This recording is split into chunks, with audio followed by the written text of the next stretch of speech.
Time to take a look at the markets. Thanks to our partners at Forsyth Barr. Earnings season has come and gone, and I'm joined by Forsyth Barr Senior Analyst Aaron Ibbotson to talk us through the good, the bad and the ugly. Good morning, Aaron.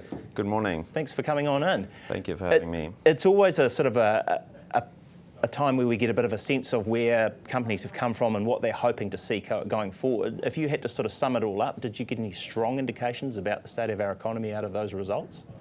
Well, I think it's pretty clear that it's still quite tough on the ground in New Zealand. That's the broad message, I think, from most companies.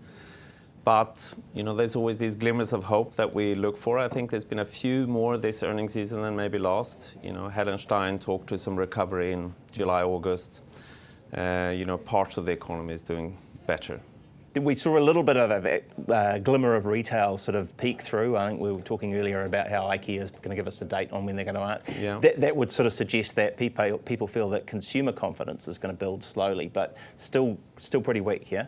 It is still pretty weak, but it's also, you know, different parts of the economy is doing, you know, differently bad or less bad. You know, clearly companies exposed to the rural economy, to agriculture, they were actually doing quite well. If you look at the ports and freightways, you know, exposed to export industries, that was also sort of an area of pretty strong performance, I would say, throughout earnings season.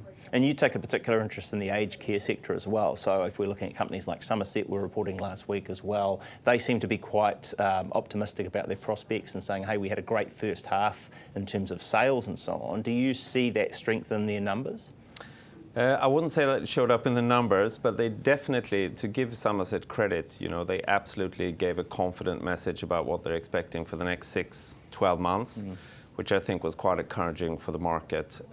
You know, the results themselves, I would say, was still quite weak, but sales were decent, but, you know, OPEX, you know, operating expenses, etc., was quite weak. Yeah, I guess the other big name that we follow there, Ryman, have had a pretty terrible time, haven't they? They weren't reporting, but, we're expecting sort of much greater things from them in the next little while. They got a very low base to come from, I think, so any improvement there will be taken well, but so far they've had a pretty rough ride for the last 2 years, I think it's fair to say.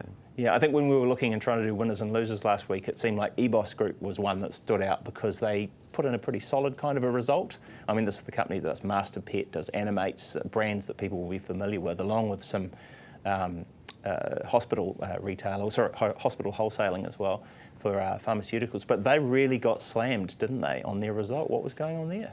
Yeah, I think it sort of shows, you know, when there's high expectations, you need to meet those, otherwise you can get slammed. And on the other side as well, you had a couple of companies like Fletcher Building and Spark who arguably had quite weak results, but actually did okay.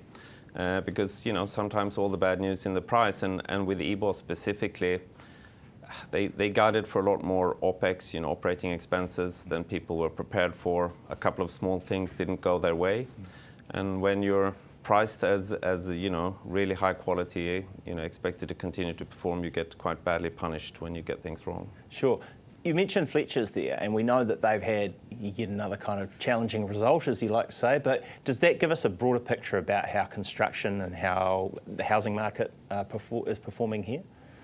Yeah, I think, you know, we're always looking, as New Zealanders, I think, for signs that the New Zealand housing downturn is over, and there's just no signs of that, you know, clearly in our view. So, you know, when we're seeing, Fletcher's, as you mentioned, Winton, others, there's not really any sign that the housing market is improving. And maybe a reminder to people that, you know, the recovery might not be just around the corner. You know, it's been a long downturn, but it could continue for a long time still. Hey, it's spring at least today. Aaron Ibbotson, Senior Analyst at Forsyth Barr. Thanks to our partners at Forsyth Barr for that. Thank you very much.